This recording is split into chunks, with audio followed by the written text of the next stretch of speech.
ফরিদপুরে একজনের ঠ্যাঙের উপরে হাতুড়ি দিয়ে মেরে ঠ্যাং ভেঙে দিচ্ছে, চাঁদা দেয়নি এই কারণে। এই একটা কথা হলো। মানুষ এখন আর বোকা নেই, আর আগস্টের 5 তারিখের আগেও নেই। মানুষ এখন সচেতন, এ কিন্তু বুঝে ফেলেছে। আমার তো মনে হচ্ছে সামনে বাংলাদেশে একটা নীরব বিপ্লব হবে বাংলাদেশ জামাত ইসলামীর।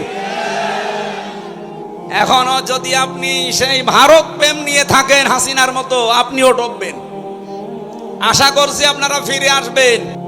একটাই মাত্র দল, সেই দলে পথ যদি কেউ চায় কিয়ামতের আগেও পাবে না।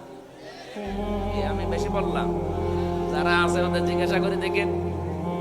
পথ তো চাওয়ার সম্ভাবনা নেই, যদি কেউ চায় ও কিয়ামতের পরও পাবে না। আর অন্য দলের লোকে চাওয়া না, আমার মনে হয় সিয়ার দিয়ে মেরে ফেলবে, তাও পথ আমার দিন। কেন আপনার এত কি দরকার? বাংলাদেশ জামাত ইসলামের আমির যিনি ডাক্তার শফিকুর রহমান হাফিজাহুল্লাহ, আপনারা অন্যদিকে না নিয়ে একটু বিবেক দিয়ে ভাবেন যে আপনি কোথায় আছেন।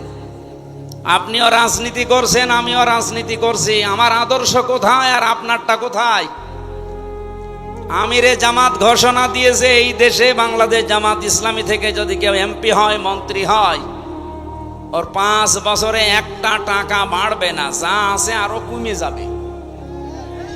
অন্য কোন দলের লোককে এই ঘোষণা দিতে বলেন তো?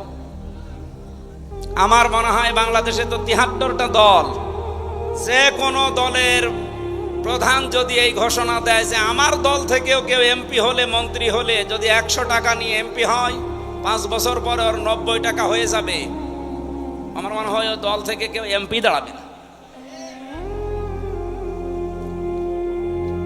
এরপরও যদি কারো বিবেক না খোলে, শুধুমাত্র ইসলাম আছে এই কারণে আপনার সহ্য হয় না। এই যে ডাক্তার জাহেদ, এ বলেছে জামাত ইসলাম যদি স্বাধীনতা বিরোধী নাও হইতো তাও ওদের আমি ঘৃণা করতাম, কারণ ওরা ইসলাম নিয়ে রাজনীতি করে। বলেন নাউজুবিল্লাহ। এই লোকটা কাফের যদি এটা মন থেকে বলে থাকে যে জামাত ইসলামী বাংলাদেশেরা ইসলাম নিয়ে রাজনীতি করে, এই জন্য এদের আমি পছন্দ করি না, এদের আমি দেখতে পাই না, ওই লোকটার ঈমান নেই। কারণ ইসলাম নিয়ে রাজনীতি করা লাগবে, এই ঘোষণা কার? আরো জোরে বলেন কার?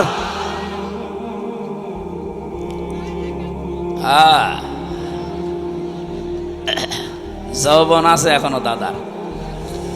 জনাব মনসুর রহমান আমির বাংলাদেশ জামাত ইসলামী কালাই উপজেলা শাখা, জনাব আব্দুল আলিম সেক্রেটারি বাংলাদেশ জামাত ইসলামী কালাই উপজেলা শাখা, আয়োজন করেছে বাংলাদেশ জামাত ইসলামী জিন্দারপুর ইউনিয়ন শাখা। মঞ্চে বসা ওলামা ইকরাম, সামনে বসা মুসলমান ভাইরা, পর্দার আড়ালের সম্মানিতা মা এবং বোনেরা, প্রশাসনের ভাইরা, আমাদের এই কালাই থানার সম্মানিত ওসি সাহেব এসেছেন আজকে, এবং অন্যান্য যারা সদস্যরা দায়িত্ব পালন করছেন। আল্লাহ যে মা তাদেরকে পেটে নিয়েছে, কোরআনের ইজ্জতে হযরতে খাদিজা রাদিয়াল্লাহু কুবরার মতো যেন আল্লাহ বানিয়ে দেন। আজকের এই অনুষ্ঠান যদিও জামাত ইসলামী বাংলাদেশ জিন্দারপুর ইউনিয়ন শাখার উদ্যোগে, কিন্তু এটা দল মত জাতি বর্ণ ধর্ম নির্বিশেষে সবার জন্য। কি কথা বলেন না কেন? এ কোরআন শরীফ কি জামাত ইসলামের? কোরআন শরীফ কি বিএনপির? না, মানুষ যারা, তাদের জন্য আল্লাহ কোরআনে আলোচ্য বিষয় দিয়েছেন।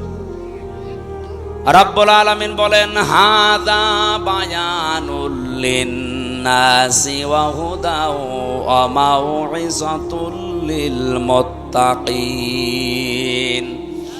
এই একটা বায়ান, একটা বক্তব্য আমি মানুষের জন্য দিয়েছি।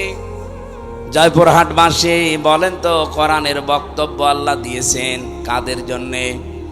মানুষের। বলেন বলেন। আমিও এই পর্যন্ত জানি মানুষের জন্য আল্লাহ তারপর কোরআনে বক্তব্য দিলেন, কিন্তু কোন মানুষ? এটা জীবিত মানুষ হওয়া লাগবে, মরা মানুষের জন্য আল্লাহ বক্তব্য দেয়নি। অথচ বাংলাদেশে বলেন তো এই 15.5 বছর যে অবস্থা গেল, জীবিত মানুষদেরকে আল্লাহর বক্তব্য শোনানো বড় কঠিন হয়ে পড়েছিল।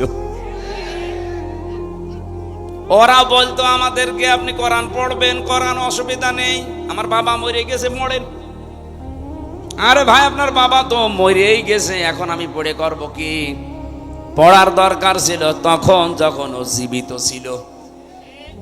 ওর আমিরে জামাতকে চ্যালেঞ্জ দিয়েছে যে সিলেটে যে 19টা আসন আছে না 17টা আসন আছে, এখানে যে কোনো জায়গায় আমিরে জামাত দাঁড়াবে ও নাকি সেখানে দাঁড়িয়ে পাশ করবে। আরে ভাই, ওরে আপনি আমার কাছে পাঠিয়ে দেন, আমারেও লাগবে না।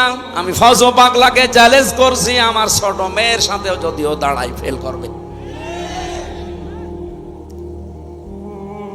কারণ আর কিশোরগঞ্জ এলাকায় তো আমি বহু জায়গায় গিয়েছি, জানি ওর জনপ্রিয়তা কত তলানিতে।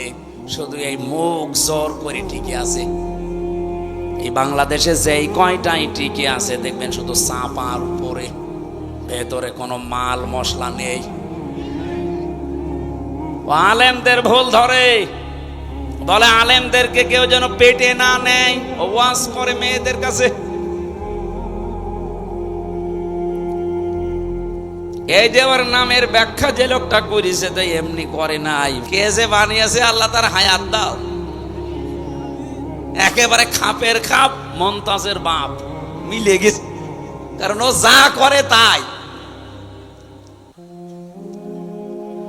আমি এত বলতাম না, আশা করছি আগামীতে কেউ যেন আর ফজু পাগলা না হয়, কারণ এখনো অনেকেই ভাইরাল হওয়ার ধান্দায় ফজু হতে ব্যস্ত যে আমিও ফজু হব। এই জন্য চাপাবাজি করা, গলাবাজি করা বাদ দেন। বাস্তবতা আপনি দেখেন, জিয়াউর রহমান কোথায় ছিলেন আর আপনারা কোথায় আছেন?